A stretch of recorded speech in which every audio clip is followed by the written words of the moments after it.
दोस्तों, यह बात तो आपने सुनी होगी कि कर्मों का फल और भाग्य का लिखा कभी नहीं मिटता। हम अच्छे कर्म और बुरे कर्म नीचे धरती पर करते हैं और हम सोचते हैं कि हमें कोई नहीं देख रहा, लेकिन एक अलौकिक शक्ति है जो हमेशा हम पर नजर रखती है। जैसा बीज बोओगे वैसी ही फसल प्राप्त करोगे। ये कहावत आपने सुनी ही होगी, जैसे आप कर्म करोगे वैसा ही आपको फल भी प्राप्त होगा। लेकिन मेरा एक सवाल है, क्या आप इस बात पर यकीन करते हैं कि जैसा आप कर्म करते हैं वैसा ही आपको फल भी मिलता है?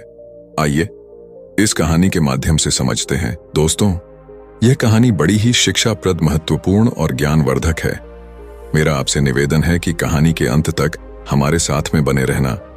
नमस्कार दोस्तों, बोधि थिंक्स बाय यूट्यूब चैनल में आपका दिल से स्वागत है।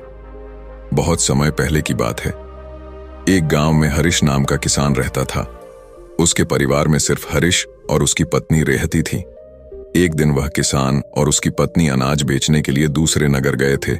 जब वह अनाज बेचकर दूसरे नगर से अपने नगर आ रहे थे, दोनों अनजान शहर में एक सुनसान रास्ते से जा रहे थे। जब वह दूसरे राज्य की सीमा से निकले तो उन्हें रास्ते में कुछ डाकू मिल गए और उन डाकुओं ने उस किसान और उसकी पत्नी के पास जो कुछ भी था वह सब कुछ लूट लिया। और इस तरह किसान और उसकी पत्नी को डाकुओं ने भिखारी बना दिया।